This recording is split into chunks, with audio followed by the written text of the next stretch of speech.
നമസ്കാരം. ന്യൂസ് കേരള പ്രധാന വാർത്തകളുമായി CK നാസർ കാഞ്ഞങ്ങാടി.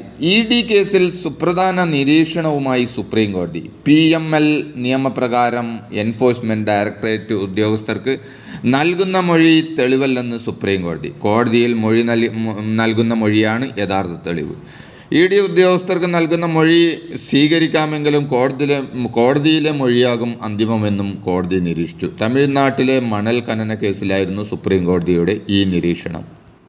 സഹകരണ ബാങ്ക് വിഷയത്തിലും മാസപ്പടി കേസിലും കൂടാതെ സാമ്പത്തിക പ്രതിസന്ധി വിഷയത്തിലും സംസ്ഥാന സർക്കാരിനെ വിമർശിച്ച പ്രധാനമന്ത്രി നരേന്ദ്രമോദി കൊള്ള കാരണമാണ് സാമ്പത്തിക പ്രതിസന്ധിയെന്നും കുറ്റപ്പെടുത്തി. മുഖ്യമന്ത്രിയും മകളും വരെ അഴിമതിയിൽപ്പെട്ടെന്നും മാസപ്പടി കേസ് അന്വേഷണത്തിന് തടയിടാൻ സംസ്ഥാന സർക്കാർ ശ്രമിക്കുന്നുവെന്നും മോദി പറഞ്ഞു. CPM ഭരിക്കുന്ന സഹകരണ സംഘങ്ങൾ പാവപ്പെട്ടവരുടെ പണം കൊള്ളയടിക്കുകയാണ്. 1 ലക്ഷം കോടിയുടെ കൊള്ളയാണ് നടന്നത്. CPM ജില്ലാ